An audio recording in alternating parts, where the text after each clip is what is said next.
പരിശുദ്ധ പരമ ദിവ്യകാരുണ്യത്തിന് എന്നേരവും ആരാധനയും സ്തുതിയും പുകഴ്ചയും ഉണ്ടായിരിക്കട്ടെ. ഏറ്റവും പ്രിയമുള്ളവരെ, നമ്മെല്ലാം സംബന്ധിച്ച് വലിയ അനുഗ്രഹത്തിൻ്റെ നിമിഷങ്ങളാണ്. പ്രത്യേകിച്ച് ഈശോയുടെ ദിവ്യകാരുണ്യത്തിൻ്റെ തിരുനാൾ ഏറ്റവും സന്തോഷത്തോടെ, വിശ്വാസത്തോടെ, ഭക്തിയോടെ ആഘോഷിക്കാൻ, അങ്ങനെ സ്വർഗത്തിൻ്റെ നന്മകൾ, ദിവ്യകാരുണ്യത്തിൻ്റെ ദിവ്യശക്തികൾ നമ്മുടെ ജീവിതത്തിലേക്ക് സ്വീകരിക്കാനും സംശീകരിക്കാനും നമ്മളെല്ലാവരും ഭക്തിയോടെ ആയിരിക്കുകയാണ്. ദൈവത്തിൻ്റെ കരങ്ങളിലേക്ക്, പ്രത്യേകിച്ച് ദിവ്യകാരുണ്യത്തിൻ്റെ കരങ്ങളിലേക്ക് നമ്മെ തന്നെ സമർപ്പിച്ചുകൊണ്ട്, ഏറ്റവും പ്രത്യേകമായി ഇന്നത്തെ കാലത്തിൻ്റെ ഏറ്റവും വലിയ ആവശ്യകത ദിവ്യകാരുണ്യ ഈശോയിലേക്ക് നമ്മൾ കടന്നു വരിക എന്നുള്ളതാണ്. ദിവ്യകാരുണ്യ ഭക്തിയിൽ ആഴപ്പെടുക എന്നുള്ളതാണ്. ഞാൻ ഓർക്കുന്നു, ഏറ്റവും പ്രത്യേകമായി 25 വർഷമായിട്ട് ക്യാൻസർ എന്ന അസുഖവുമായിട്ട് മുന്നോട്ട് പോകുന്ന വ്യക്തിയാണ് ഞാൻ. ഈ കഴിഞ്ഞ ദിവസങ്ങളിൽ 1 മാസത്തോളം തൃശ്ശൂരുള്ള അമല ആശുപത്രിയിൽ ചികിത്സയിലായിരുന്ന് കടന്നു വരുന്ന വ്യക്തിയാണ്. ആദ്യമേ എനിക്ക് പറയാനുള്ള കാര്യം, 25 വർഷമായിട്ട് ഈ രോഗത്തിൻ്റെ ബുദ്ധിമുട്ടുകളും കഷ്ടപ്പാടുകളും ദുരിതങ്ങളും എല്ലാം അത് സ്വീകരിക്കാൻ ശക്തി തന്നത് വിശുദ്ധ കുർബാനയാണ്. ഈ കുർബാനയുടെ ശക്തിയിലാണ് ഞാൻ മുന്നോട്ട് പോവുക. കഷ്ടപ്പാടുകൾ വരുമ്പോൾ അങ്ങനെ ഒരു ആമുഖത്തോടെ നമ്മുടെ ജീവിതത്തിൻ്റെ ശക്തി, പ്രത്യേകിച്ച് ഈ കാലഘട്ടത്തിലൊക്കെ ഒത്തിരി ബുദ്ധിമുട്ടിലൂടെ നമ്മൾ കടന്നു പോകുന്ന അവസരമാണ്. കുടുംബജീവിതത്തിൻ്റെ പ്രശ്നങ്ങൾ നമ്മളെ വേട്ടയാടുകയാണ്. ആത്മഹത്യകളിലേക്ക് നമ്മുടെ പ്രിയപ്പെട്ടവർ കടന്നു പോകുന്ന അവസരമാണ്. സാമ്പത്തികമായിട്ടുള്ള ഒത്തിരിയേറെ ബുദ്ധിമുട്ടുകൾ നമ്മളെ വേട്ടയാടുകയാണ്. ഇതിനെല്ലാമുള്ള ഒരു പരിഹാരം അത് വിശുദ്ധ കുർബാനയാണ്. നമുക്കൊക്കെ അറിയാവുന്ന, നമ്മളൊത്തിരി സ്നേഹിക്കുന്ന, നമുക്ക് വലിയ മാർഗദീപമായിരുന്ന പരിശുദ്ധ പിതാവായിരുന്നു വിശുദ്ധ ജോൺ പോൾ മാർപ്പാപ്പ. അദ്ദേഹം അറിയപ്പെടുക വിശുദ്ധ കുർബാനയുടെ പാപ്പ എന്നാണ്. അദ്ദേഹം അവസാനം മരിക്കാൻ നേരത്ത് 3 വാക്കു പറഞ്ഞുവെന്നു ചരിത്രം സാക്ഷിക്കും. ഒന്നാമത് പരിശുദ്ധ പിതാവ് പറഞ്ഞ വാക്ക് കുർബാനയെന്ന, രണ്ടാമതും പറഞ്ഞതും കുർബാനയെന്നാണ്, മൂന്നാമതും അദ്ദേഹം പറഞ്ഞത് കുർബാനയാണ്. നമ്മയെല്ലാം 26 വർഷങ്ങൾ ലോകത്തിൻ്റെ സ്പന്ദനങ്ങൾ ഏറ്റുവാങ്ങിയ, ലോകത്തെ അടുത്തറിഞ്ഞ പിതാവ് പറഞ്ഞു, എനിക്ക് യാത്രാമൊഴിയായിട്ട് നിങ്ങളോട് ഒന്നേ പറയാനുള്ളൂ, അത് കുർബാനയാണ്. അപ്പോൾ ഈ വിശുദ്ധ കുർബാനയുടെ വലിയ ശക്തിയിലേക്ക് നമ്മെ നയിച്ച പിതാവ്, അദ്ദേഹത്തിൻ്റെ ഏറ്റവും പ്രസിദ്ധമായ ഒരു ചാക്രിക ലേഖനമുണ്ട്. അതിൻ്റെ പ്രത്യേകത, അദ്ദേഹം അവസാനം എഴുതിയ ചാക്രിക ലേഖനമാണ്. പേരിങ്ങനെയാണ്, നമുക്കറിയാം, മാനെ നോബിസ്കും ദോമിനെ എന്ന. അത് കുർബാനയെക്കുറിച്ചാണ്. അതിൻ്റെ അർത്ഥം മലയാളത്തിൽ ഇങ്ങനെയാണ്, കർത്താവ് ഞങ്ങളുടെ കൂടെ വസിക്കണം. പിതാവ് പറഞ്ഞത്, നമ്മുടെ കൂടെ തമ്പുരാൻ വിശുദ്ധ കുർബാന വസിക്കണം. ഈ ഒരു ചാക്രിക ലേഖനത്തിലൂടെ കടന്നു പോകുമ്പോൾ ഞാൻ പറയും, ഇന്നത്തെ കാലത്തിനുള്ള ഏറ്റവും വലിയ ഉത്തരം നമ്മൾ ഈ ചാക്രിക ലേഖനത്തിൽ കണ്ടെത്തുകയാണ്. അവിടെ പരിശുദ്ധ പിതാവ് കുർബാനയ്ക്ക് കൊടുക്കുന്ന മനോഹരമായ ഒരു നിർവചനമുണ്ട്. അതെങ്ങനെയാണ്? കുർബാന അഗ്നിയാണ്, യൂക്കരിസ്റ്റ് ഈസ് ഫയർ, കുർബാന തീയ. പ്രിയമുള്ളവരെ, നമ്മളൊരു പക്ഷേ തണുത്തു പോകുമ്പോൾ, നമ്മൾ തളർന്നു പോകുമ്പോൾ, നമ്മൾ തകർന്നു പോകുമ്പോൾ നമ്മെ ശക്തിപ്പെടുത്താൻ, നമ്മളെ ചൂട് പഠിപ്പിക്കാൻ ദൈവം തന്ന ദൈവിക സംവിധാനമാണ് വിശുദ്ധ കുർബാന. കാലത്തിൻ്റെ പശ്ചാത്തലത്തിൽ ഒത്തിരിയേറെ പ്രതിസന്ധികളുടെ കടന്നു പോകുമ്പോൾ ഒരിക്കൽ കൂടി നമുക്ക് ഓർക്കാം, ചേർത്ത് വയ്ക്കാം, ഒറ്റ പരിഹാരം, അത് വിശുദ്ധ കുർബാനയാണ്. എനിക്കുണ്ടായ ഒരു അനുഭവം ഞാൻ നിങ്ങളുമായി പങ്കുവയ്ക്കാൻ ആഗ്രഹിക്കുകയാണ്. ഞാൻ പാലായിൽ അൽഫോൻസ കോളേജിൽ 20 വർഷം അധ്യാപകനായിരുന്നു. 2023-25 കാലഘട്ടങ്ങളിൽ ആ കോളേജിലെ പ്രിൻസിപ്പളായിരുന്നു ഞാൻ. അവിടുത്തെ വിശുദ്ധമായ ഒരു പാരമ്പര്യമനുസരിച്ച് അധ്യയനപക്ഷം ആരംഭിക്കുന്നത് വിശുദ്ധ കുർബാനയോടുകൂടെയാണ്.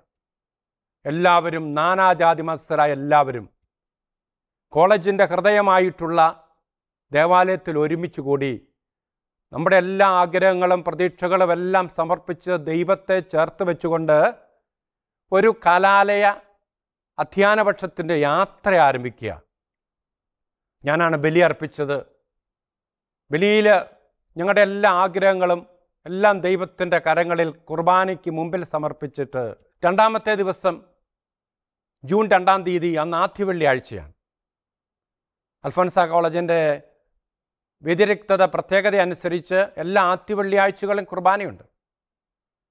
അപ്പോൾ രണ്ടാമത്തെ ദിവസം കുർബാനയുണ്ട്.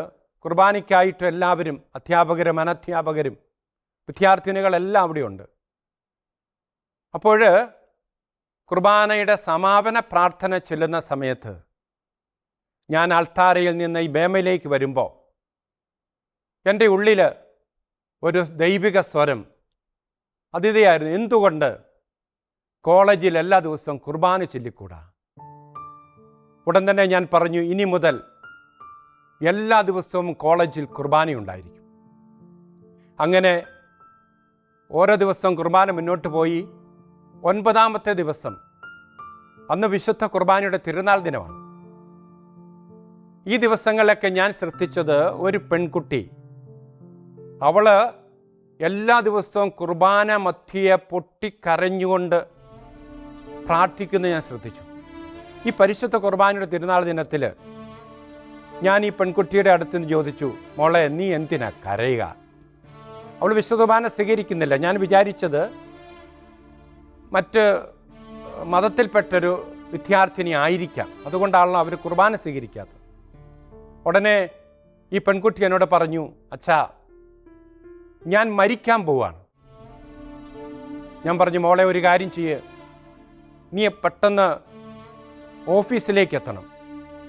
എൻ്റെ പ്രിയപ്പെട്ട മകൾ അവിടെ എത്തിക്കഴിഞ്ഞപ്പോൾ ഞാൻ അവളുടെ പേര് ചോദിച്ചില്ല, അവളുടെ ക്ലാസ് ചോദിച്ചില്ല. ആദ്യം ഞാൻ അവളോട് പറഞ്ഞതെങ്ങനെയാണ്, ഈശോ എത്രമാത്രം പരിശുദ്ധ അമ്മയെ സ്നേഹിക്കുന്നുണ്ടോ അതുപോലെ ഈശോ നിന്നെ സ്നേഹിക്കുന്നുണ്ട്.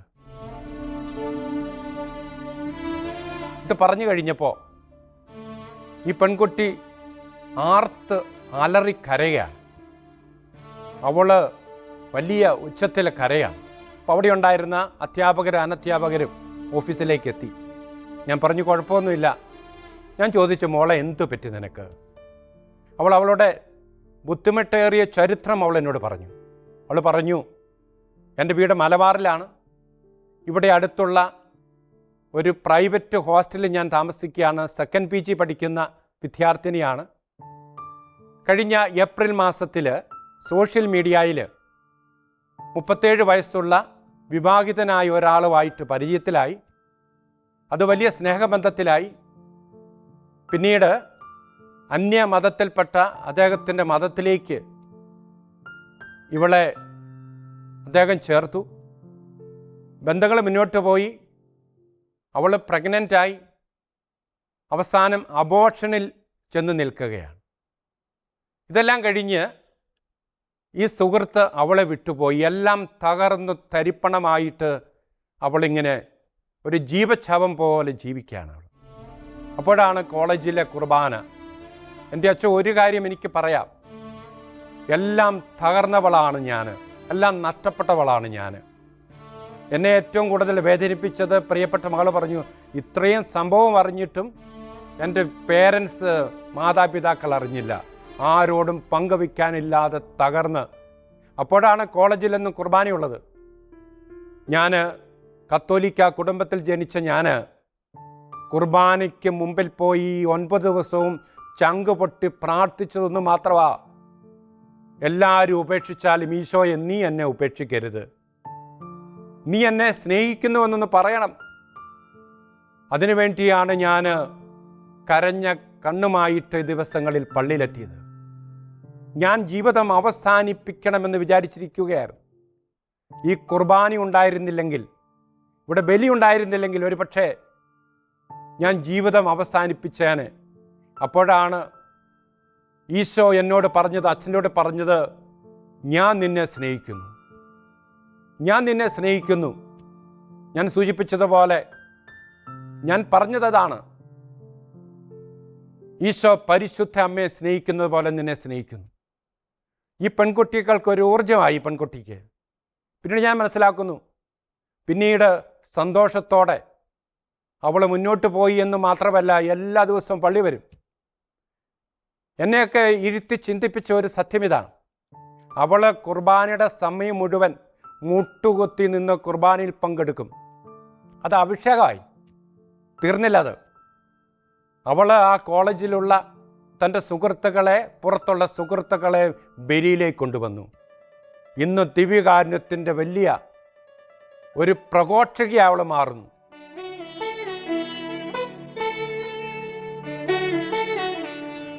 ഞാൻ സൂചിപ്പിച്ചു വരുന്ന കാര്യം ഇതാണ്, നമ്മുടെ ജീവിതത്തിലെ സർവ്വ പ്രശ്നങ്ങളും ഓർക്കണം, ഈശോ എപ്പോഴും നമ്മളെ കാത്തിരിക്കുക. ലൂക്കായുടെ സുവിശേഷം 19-ാം അധ്യായത്തിൽ നമ്മൾ വായിക്കുന്നുണ്ട്, സക്കേവുസ് എന്ന് പറയുന്ന ഒരു പാപി ചുങ്കക്കാരൻ, അദ്ദേഹം ഈശോയെ ഒന്ന് കാണാൻ ആഗ്രഹിച്ചു.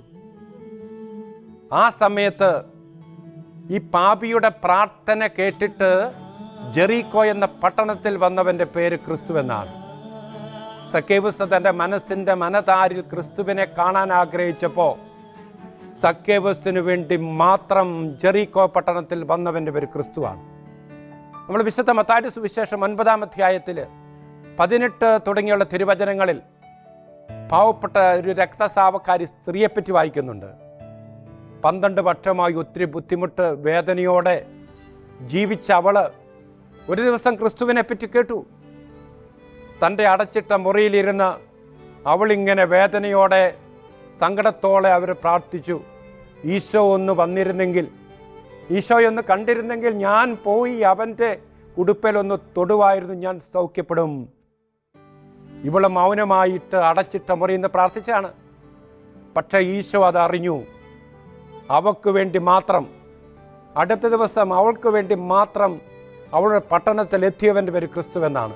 പ്രിയമുള്ളവരെ, വിശുദ്ധ കുർബാനയ്ക്ക് മുമ്പിലാവുമ്പോൾ നമ്മുടെ മനസ്സിൻ്റെ ഉള്ളിലുള്ള വേദനകൾ അത് കാണാൻ, അത് പരിഹരിക്കാൻ, ചേർത്ത് വയ്ക്കാൻ നമ്മളെ കാത്തിരിക്കുന്ന ദിവ്യ കുർബാന, വിശുദ്ധ കുർബാന.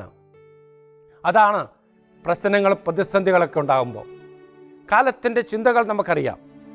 ഒത്തിരി പേര് തകരുമ്പോൾ ആത്മഹത്യയിലേക്ക് പോകുന്ന ഒരു കാലഘട്ടമാണ്. എന്തുകൊണ്ട്?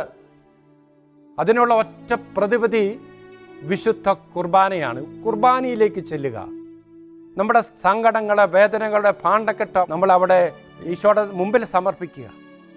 ഈശോ നമ്മളെ സൗഖ്യമാക്കും എന്നുള്ളത് പ്രത്യേകിച്ച് അതുകൊണ്ട് ഞാൻ സൂചിപ്പിക്കാൻ ആഗ്രഹിക്കുന്ന കാര്യം ഇതാണ്. എൻ്റെ ഒരു ജീവിത പശ്ചാത്തലത്തിൽ 25 വർഷമായി ക്യാൻസർ എന്ന് പറയുന്ന മഹാവ്യാധിയായിട്ട്, രോഗവുമായിട്ട് പടവെട്ടുന്ന ഞാൻ പിടിച്ചു നിന്നാൽ, ഇപ്പം നിങ്ങളുടെ മുമ്പിൽ നിൽക്കുന്നുണ്ടെങ്കിൽ അതിനുള്ള കാരണം കുർബാന തന്ന ശക്തി ഞാൻ ഓർക്കാണ്. ഒരിക്കലും ആശുപത്രിയിൽ ഒരു ഡോക്ടറെ കാണാൻ പോയി. ഈ ഡോക്ടർ എന്നോട് പറഞ്ഞു, അച്ഛൻ്റെ കഴിഞ്ഞ 25 വർഷത്തെ ചരിത്രം ഫയൽ കൊണ്ടുവരണം.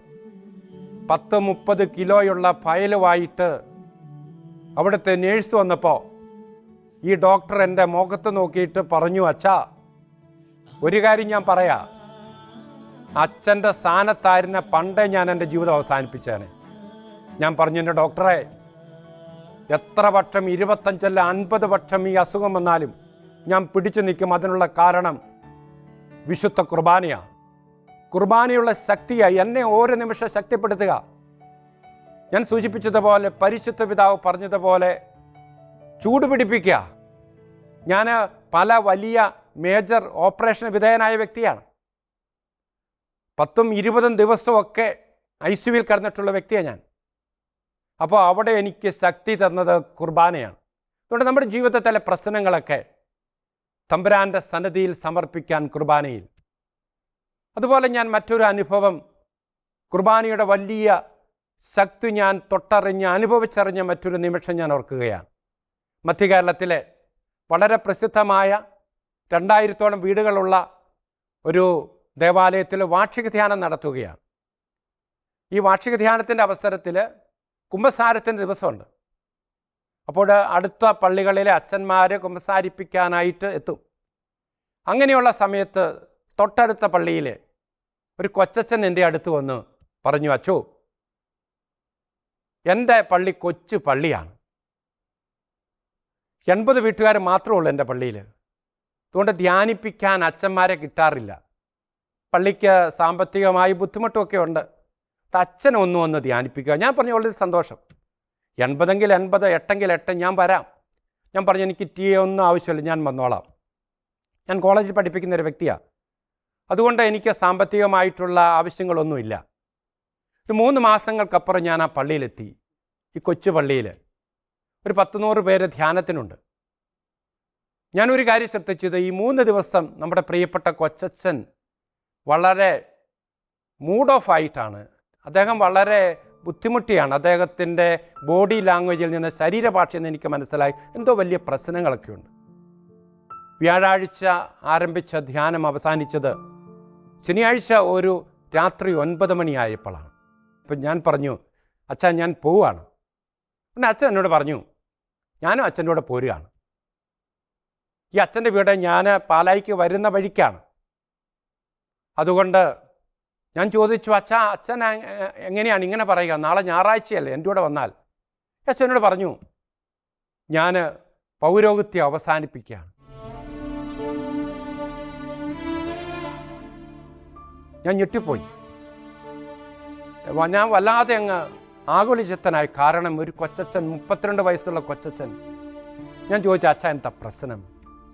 അച്ഛൻ പറഞ്ഞു, എനിക്ക് ചില പ്രശ്നങ്ങളൊക്കെ ഉണ്ട്. ഒരു അപകടമുണ്ടായി, എനിക്ക് വാഹനം ഓടിക്കാൻ പറ്റുന്നില്ല.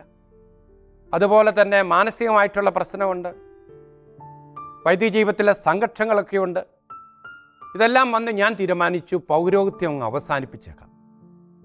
അപ്പോഴാണ് അച്ഛനെ ധ്യാനിപ്പിക്കാൻ വിളിച്ചത്. അപ്പം ഞാൻ തീരുമാനിച്ചു, ഏതായാലും ധ്യാനം കൂടെ കഴിയട്ടെ. ധ്യാനം അവസാനിച്ച അന്ന് രാത്രി ഞാൻ എൻ്റെ വീട്ടിൽ തിരിച്ചു പോകും.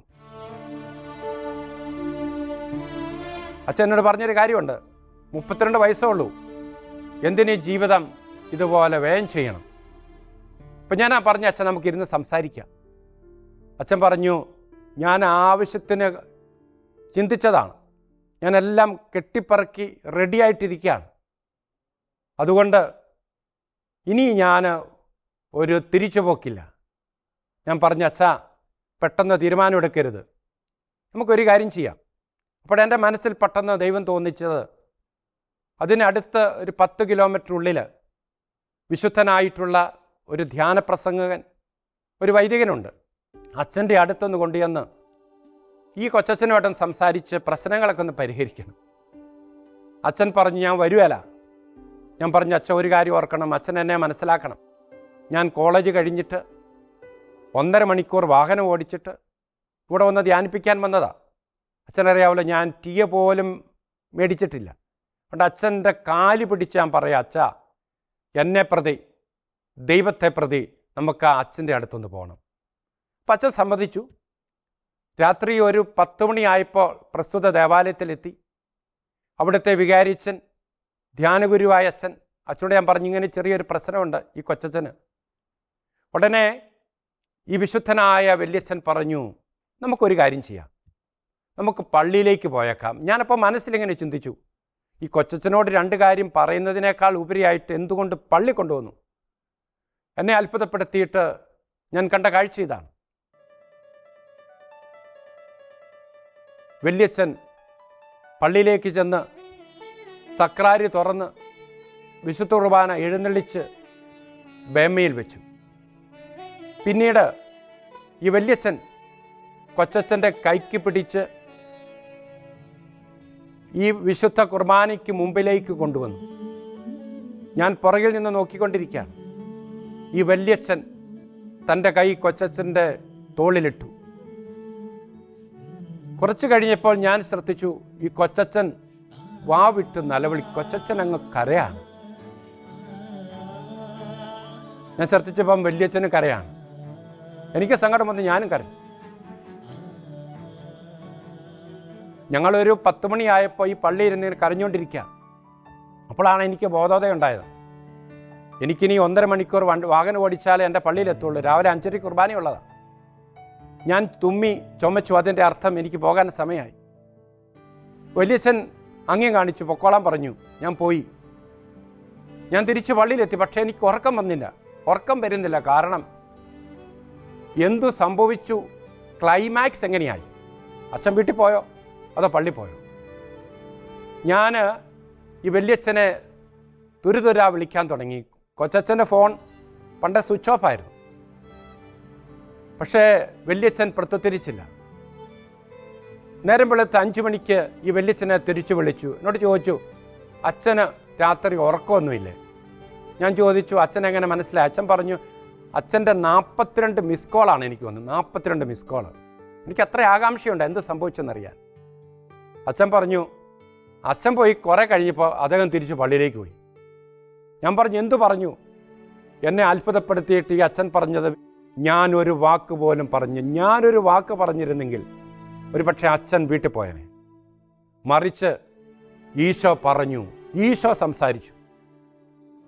ഈ കൊച്ചച്ഛൻ തിരിച്ച് സന്തോഷത്തോടെ പള്ളി പോയി എന്ന് മാത്രമല്ല, ഇപ്പം ഞാൻ ഒത്തിരി അഭിമാനിക്കുന്നു. പിന്നീട് ആ രൂപതയിൽ ധ്യാനിപ്പിക്കാൻ പോയ സമയത്ത് ഞാൻ മനസ്സിലാക്കി, ഇന്ന് ആ രൂപതയിലെ ഏറ്റവും അറിയപ്പെടുന്ന ധ്യാനഗുരു മാത്രമല്ല, ദിവ്യകാരുണ്യത്തിൻ്റെ വലിയ പ്രേക്ഷിതനാണ് എന്നുള്ളത് വലിയ സന്തോഷത്തോടെ ഓർക്കാം. ഞാൻ പറഞ്ഞു വന്നത്, നമ്മുടെ ജീവിതത്തിലെ സർവ്വ പ്രശ്നങ്ങൾ എത്ര പ്രതിസന്ധി ആകട്ടെ, എത്ര ബുദ്ധിമുട്ടാകട്ടെ, എന്തു രോഗമാകട്ടെ, അതിനുള്ള സിദ്ധൌഷധം തമ്പുരാനാണ്. ഇതൊരു വാചകത്തിൻ്റെ കസർത്തല്ല, ഞാൻ എൻ്റെ ജീവിതത്തിൽ അനുഭവിച്ചതാണ്. ഇതുകൊണ്ട് കാലിക യുഗത്തിൽ പ്രത്യേകിച്ച് ഓർക്കുക, നമ്മുടെ കുർബാനയിലേക്ക് നമ്മൾ അടുക്കണം. കാലത്തിൻ്റെ അടയാളങ്ങൾ നമ്മൾ മനസ്സിലാക്കണം. നമുക്ക് ഒത്തിരി ഇഷ്ടപ്പെട്ട, നമ്മളെ ഹൃദയത്തോട് ചേർത്ത് വയ്ക്കുന്ന വിശുദ്ധയാണ് വിശുദ്ധ അൽഫോൻസാമ. വിശുദ്ധ അൽഫോൻസാമ അറിയപ്പെടുക സഹനത്തിൻ്റെ വിശുദ്ധ എന്നാണ്. സത്യമാണ്, അൽഫോൻസാമ ഒത്തിരി സഹിച്ചു എന്നുള്ളത് ശരിയാണ്. ഒരുപക്ഷെ ഞാൻ പറയും, അൽഫോൻസാമയെക്കാളും കൂടുതൽ സഹിച്ചവർ നമ്മുടെ ഇടയിലുണ്ട്. നമ്മുടെ കുടുംബജീവിതത്തിൻ്റെ ബുദ്ധിമുട്ടുകൾ, രോഗങ്ങളൊക്കെ. ഞാൻ സഹനത്തോടൊപ്പം അൽഫോൻസാമയെ വിളിക്കാൻ ആഗ്രഹിക്കുക കാലത്തിൻ്റെ വിശുദ്ധ എന്നാണ്. നമുക്കറിയാം, അൽഫോൻസാമയുടെ ചരിത്രം പഠിക്കുമ്പോൾ അൽഫോൻസാമ മരിച്ചതൊരു വാർത്തയല്ലായിരുന്നു. അന്നത്തെ പത്രത്തിൻ്റെ താളുകളിൽ അൽഫോൻസാമ മരിച്ചതിൻ്റെ ചരമക്കുറിപ്പില്ലായിരുന്നു. നമുക്കെല്ലാം അറിയാമല്ലോ, അൽഫോൻസാമയുടെ ശവമഞ്ചമെടുക്കാൻ ആളില്ലായിരുന്നു. ആരും അറിയാതെ, അറിയപ്പെടാതെ ലോകത്തിൽ ജീവിച്ച് മരിച്ച അൽഫോൻസാമയുടെ ഖബറിടം ഇന്ന് ആയിരക്കണക്കിന് ആളുകളുടെ ആശ്വാസ കേന്ദ്രമാണ്. ഞാൻ പറയും, അറിയണം, മനസ്സിലാക്കണം, ദൈവം ഇന്നും സജീവനാണ്. നാളെ ഒരു ജീവിതമുണ്ടെന്നും നിത്യജീവിതമുണ്ടെന്നുള്ളതിൻ്റെ ഏറ്റവും വലിയ സ്വർഗ സാന്നിധ്യ സാക്ഷ്യമാണ് വിശുദ്ധ അൽഫോൻസാമ. കാരണം നമ്മളെല്ലാം പ്രതിസന്ധികൾ കടന്നു പോകുമ്പോൾ, ഒരു പക്ഷേ ജീവിതം അവസാനിപ്പിച്ചേക്കാമെന്നൊക്കെ വിചാരിക്കുമ്പോൾ ഒരു കാര്യം ഓർക്കണം, ഇതിനപ്പുറം ഒരു ജീവിതമുണ്ട്. ആ ജീവിതത്തിലേക്കാണ് നമ്മുടെ ജീവിതത്തിലെ സഹനങ്ങളൊക്കെ നയിക്കുന്നത് നിത്യ ജീവിതത്തിലേക്കാണ്. നമ്മുടെ മുന്നിലുണ്ടാകേണ്ടത് ഈ കാലത്തിലെ, സമയത്തിലെ എല്ലാം കടന്നു പോകും. ഈ രോഗങ്ങൾ കടന്നു പോകും. ഇതിനപ്പുറം നിത്യജീവിതം. നമുക്ക് പ്രതിസന്ധികളെ, ബുദ്ധിമുട്ടുകളെ തരണം ചെയ്യാനുള്ള ശക്തി തരുന്നത് നിത്യജീവിതമാണ്. ഈശോ കുർബാന സ്ഥാപിച്ചത് നമുക്ക് നിത്യജീവിതം തരാനാണ്. ഈ ലോകത്തിലെ പ്രതിസന്ധികളെ അതിലംഘിക്കാനാണ്. അതുപോലെ തന്നെ നമ്മൾ പലപ്പോഴും ഓർക്കാറുണ്ട്, ഒത്തിരി സഹനത്തിലൂടെ കടന്നുപോയ വ്യക്തിയാണ് പ്രത്യേകിച്ച് അൽമായരുടെ വിശുദ്ധനറിയപ്പെടുന്ന ദേവസഹായം പിള്ള. ക്രിസ്തുവിന് വേണ്ടി ത്യാഗത്തോടെ തൻ്റെ സഹനങ്ങളെ ചേർത്ത് വയ്ക്കാൻ, അത് പിന്നീട് നമ്മൾക്ക് കരുത്തലാകാൻ സാധിച്ചത് സഹനത്തിൽ. ഈ 2 വിശുദ്ധരുടെ ജീവചരിത്രം ഞാൻ പഠിച്ചപ്പോൾ എന്നെ ഹഠാത് ആകർഷിച്ചത്, ഇവർക്ക് ഈ സഹനങ്ങളെ നേരിടാനുള്ള ശക്തി കൊടുത്തത് വിശുദ്ധ കുർബാനയാണ്. അൽഫോൻസാമയുടെ ജീവിതം അതായിരുന്നു. ദീർഘസമയം കുർബാനയ്ക്ക് മുമ്പിൽ പോയി പ്രാർത്ഥിച്ച് തൻ്റെ സഹനങ്ങളെ സ്നേഹത്തിൻ്റെ പുഷ്പങ്ങളായി മാറ്റുവാൻ അൽഫോൻസാമയ്ക്ക് സാധിച്ചു. അൽമായനായിരുന്ന ദേവസഹായം പിള്ളയുടെ ജീവിതവും മറ്റൊന്നായിരുന്നില്ല. അദ്ദേഹം ഈ ശക്തി സംഭരിച്ചത് കുർബാനയിലൂടെയാണ്. ആയതുകൊണ്ട് നമ്മുടെ ജീവിതത്തിലെ സർവ്വ പ്രശ്നങ്ങളും കുർബാനയിൽ നിന്നാണ് നമ്മൾ പരിഹരിക്കപ്പെടേണ്ടത്. അവിടെ ചെല്ലണം നമ്മൾ. ഞാൻ പലപ്പോഴും ഓർത്തിട്ടുണ്ട്, ഈശോ യാത്രാമൊഴിയായിട്ട് നമ്മളോട് ഒറ്റ കാര്യം പറഞ്ഞുള്ളൂ: നിങ്ങൾ ലോകമെങ്ങും പോയി സുവിശേഷം പ്രസംഗിക്കണം. ഈശോ നമ്മെ പരമേൽപ്പിച്ച ഏക ദൗത്യം അതാണ്. അതുകൊണ്ട് നമ്മുടെ ജീവിതത്തിലെ സഹനങ്ങളിലൂടെ ക്രിസ്തുവിനെ പ്രഘോഷിക്കണം. ഒരുപക്ഷെ പൗരോഹിത്യ ജീവിതങ്ങളും സന്യാസ ജീവിതങ്ങളും ഒക്കെ വെല്ലുവിളികളെ നേരിടുന്നു എന്നൊക്കെ നമ്മൾ പറയാറുണ്ട്. ഞാൻ പറയും, പ്രത്യേകിച്ച് വൈദിക സന്യസ്ത ജീവിതത്തിൻ്റെ പശ്ചാത്തലത്തിൽ ഇതൊരു ദൈവവിളിയാണ്. പക്ഷെ ഞാൻ പറയും, ദൈവവിളിക്കുള്ളിൽ ഒരു ദൈവവിളിയുണ്ട്. അത് സഹനത്തിൻ്റെ വിളിയാണ്. സഹനത്തിൻ്റെ വിളിയാണ്. ഈശോ പറഞ്ഞു, ഒത്തിരി പേരെ വിളിച്ചു, അതിൽ കുറേ പേരെ തിരഞ്ഞെടുക്കപ്പെട്ടു. പ്രത്യേകിച്ച് വൈദികരാകട്ടെ, സന്യസ്തരാകട്ടെ, ആത്മായരാകട്ടെ, കുറേ പേരെ ദൈവം സഹനത്തിൻ്റെ ദൈവവിളിയിലേക്ക് തിരഞ്ഞെടുത്തിട്ടുണ്ട്. അതൊരു ഭാഗ്യമാണ്. തനിക്ക് ഏറ്റവും ഇഷ്ടപ്പെട്ടവരെയാണ് ഈശോ സഹനത്തിൻ്റെ ദൈവവിളിയിൽ ചേർത്ത് വെച്ചത്. നമുക്കറിയാം, ലോകത്തിൽ ഏറ്റവും കൂടുതൽ സഹിച്ച മനുഷ്യൻ അത് ക്രിസ്തുവാണ്. ലോകത്തിൽ ഏറ്റവും കൂടുതൽ സഹിച്ച സ്ത്രീ പരിശുദ്ധ അമ്മയാണ്. അവരുടെ സഹനത്തിൻ്റെ വഴിയിലൂടെയാണ് ദൈവത്തെ, സ്വർഗത്തെ നമ്മൾ വെളിപ്പെടുത്തിയത്. അപ്പോൾ സഹനത്തെ നമ്മൾ സർഗാത്മകമായി സ്വീകരിക്കണം. ഭാഗ്യമാണ്. ഞാൻ പറയും, എൻ്റെ ജീവിത പശ്ചാത്തലത്തിൽ എൻ്റെ ജീവിതത്തിലെ ഏറ്റവും വലിയൊരു ഭാഗ്യം എനിക്ക് ക്യാൻസർ ഉണ്ടായി എന്നുള്ളതാണ്. എൻ്റെ ഏറ്റവും വലിയ ഭാഗ്യമായി ഞാൻ കരുതുകയാണ്. ഇന്ന് വചനം പ്രഘോഷിക്കാൻ, ത്യാഗങ്ങൾ സഹിക്കാൻ, സ്വാർത്ഥത വെടിയാൻ, മറ്റുള്ളവർക്ക് വേണ്ടി ചിന്തിക്കാനൊക്കെ എനിക്ക് ശക്തി എന്ന വിശുദ്ധ കുർബാനയാണ്. ഈ സഹനമാണ്. ഒരുപക്ഷെ നമ്മൾ അറിയാതെ സഹിക്കുന്ന ചില സഹനങ്ങളൊക്കെ, വേദനകൾ, രോഗങ്ങൾ, അതിലൂടെ ക്രിസ്തു പ്രവർത്തിക്കുക. ഈ കാലത്തിൽ എനിക്കുണ്ടായൊരു അനുഭവം ഞാൻ ഓർക്കുന്നു. ഞാൻ പാലാരൂപതയിൽപ്പെട്ട ഒരു പള്ളിയിൽ ധ്യാനിപ്പിച്ചുകൊണ്ടിരിക്കുകയാണ്.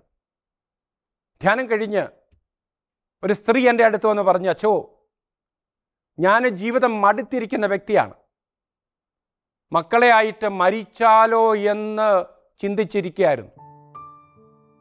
അച്ഛൻ്റെ ധ്യാനം കഴിഞ്ഞപ്പോൾ എനിക്ക് വലിയൊരു ദൈവപ്രകാശം ലഭിച്ചു. ഞാൻ ഇന്ന് ഓർക്കുന്നു, എനിക്ക് ലഭിച്ച ഈ കുടുംബജീവിതത്തിൻ്റെ സങ്കടങ്ങൾ ഒരു ഭാഗ്യമായി. ഇപ്പോൾ ഞാൻ വിചാരിച്ചു, ഞാൻ അനുഭവിച്ച സഹനങ്ങൾ അത് പങ്കുവച്ചപ്പോൾ അതിലൂടെ ഒത്തിരി പേര് ദൈവത്തെ കാണാൻ സാധിച്ചു. അതുകൊണ്ട് നമ്മുടെ സഹനങ്ങൾ ഭാഗ്യമാണ്. സുവിശേഷ പ്രഘോഷണത്തിനുള്ള ഏറ്റവും വലിയൊരു വേദി സഹനമാണ്. അതാണ് മുറിക്കപ്പെട്ടതിൻ്റെ ഓർമ്മ. മൂന്നാമതായിട്ട് ഈ പരിശുദ്ധ പിതാവ് പറഞ്ഞ മറ്റൊരാശയം കൂടി ചേർത്ത് വയ്ക്കാൻ ആഗ്രഹിക്കുക.